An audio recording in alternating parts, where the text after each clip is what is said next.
परम श्रद्धेय श्री स्वामी राम सुखदास जी महाराज की श्री मद्भगवत गीता पर टीका का अध्याय 3 कर्मयोग। श्लोक संख्या 6। पीछे के श्लोक में यह कहा गया है कि कोई भी मनुष्य किसी भी अवस्था में क्षण मात्र भी कर्म किए बिना नहीं रहता। इस पर यह शंका हो सकती है कि मनुष्य इंद्रियों की क्रियाओं को हठपूर्वक रोककर भी अपने को अक्रिय मान सकता है।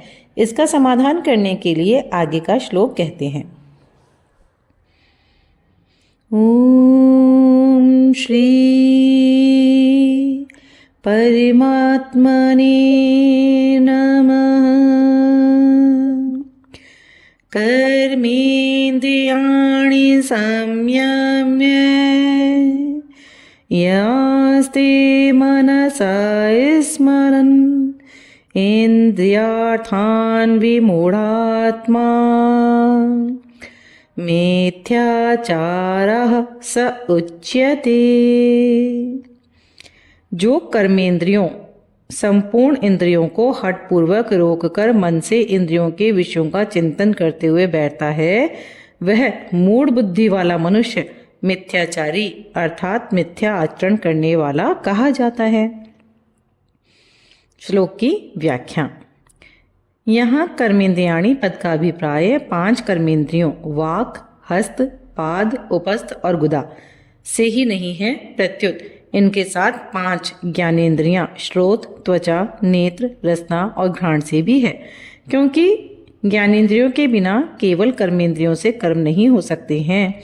इसके सिवाय केवल हाथ पैर और कर्मेंद्रियों को रोकने से तथा आंख कान आदि ज्ञानेंद्रियों को न रोकने से पूरा मिथ्याचार भी सिद्ध नहीं होता। गीता में कर्मेंद्रियों के अंतर्गत ही ज्ञानेंद्रियां मानी गई हैं, इसलिए गीता में कर्मेंद्रिय शब्द तो आता है पर ज्ञानेंद्रिय शब्द कहीं नहीं आता। 5वें अध्याय के 8वें 9वें श्लोक में देखना, सुनना, स्पर्श करना आदि ज्ञानेंद्रियों की क्रियाओं को भी कर्मेंद्रियों की क्रियाओं के साथ सम्मिलित किया गया है, जिससे सिद्ध होता है कि गीता ज्ञानेंद्रियों को भी कर्मेंद्रिय ही मानती है। गीता मन की क्रियाओं को भी कर्म मानती है। गीता मन की क्रियाओं को भी कर्म मानती है। तात्पर्य यह है कि मात्र प्रकृति क्रियाशील होने से प्रकृति का कार्य मात्र क्रियाशील है।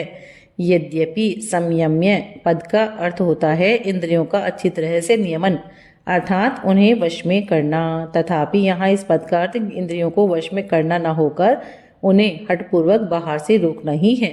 कारण कि इंद्रियों को वश में होने पर उसे मिथ्याचार कहना नहीं बनता। मूढ़ बुद्धि वाला मनुष्य बाहर से तो इंद्रियों को की क्रियाओं को हठपूर्वक रोक देता है, पर मन से उन इंद्रियों के विषयों का चिंतन करता रहता है और ऐसी स्थिति को क्रिया रहित मान लेता है, इसलिए वह मिथ्याचारी अर्थात मिथ्या आचरण करने वाला कहा जाता है।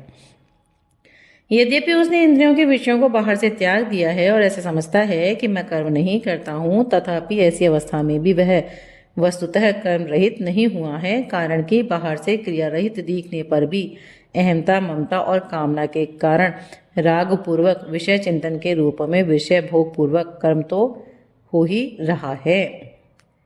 सांसारिक भोगों को बाहर से भी भोगा जा सकता है और मन से भी। बाहर से रागपूर्वक भोगों को भोगने से अंतःकरण में भोगों के जैसे संस्कार पड़ते हैं, वैसे ही संस्कार मन से भोगों को भोगने से अर्थात रागपूर्वक भोगों का चिंतन करने से भी पड़ते हैं।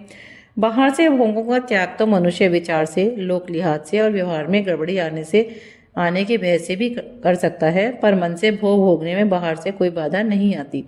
अतः वह मन से भोगों को भोगता रहता है और मिथ्या अभिमान करता है कि मैं भोगों का त्यागी हूँ।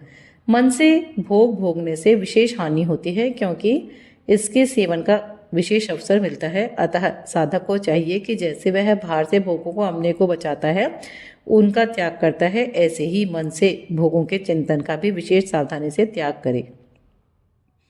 अर्जुन भी कर्मों का स्वरूप से त्याग करना चाहते हैं और भगवान से पूछते हैं कि आप मुझे घोर कर्म में क्यों लगाते हो। इसके उत्तर में भगवान यहाँ कहते हैं कि जो मनुष्य अहमता, ममता, आसक्ति, कामना आदि रखते हुए केवल बाहर से कर्मों का त्याग करके अपने को क्रिया रहित मानता है, उसका आचरण मिथ्या है।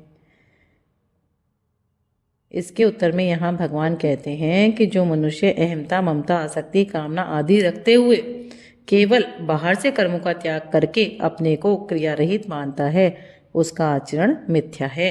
तात्पर्य यह है कि साधक को कर्मों का स्वरूप से त्याग ना करके उन्हें कामना आसक्ति से रहित होकर तत्परता पूर्वक करते रहना चाहिए। इस श्लोक का परिशिष्ट भाव। सांसारिक भोगों को बाहर से भी भोगा जा सकता है और मन से भी।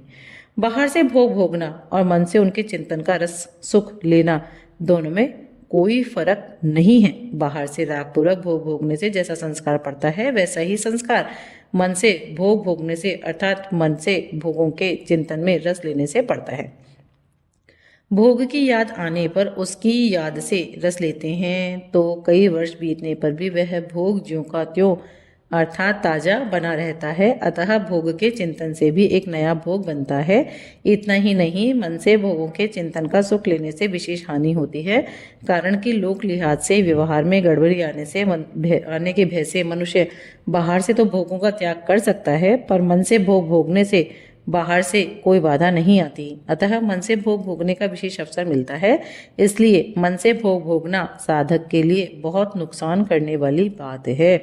वास्तव में मन से भोगों का त्याग ही वास्तविक त्याग है। इसी के साथ श्लोक संख्या 6 अध्याय 3 यहाँ समाप्त होती है। इति श्री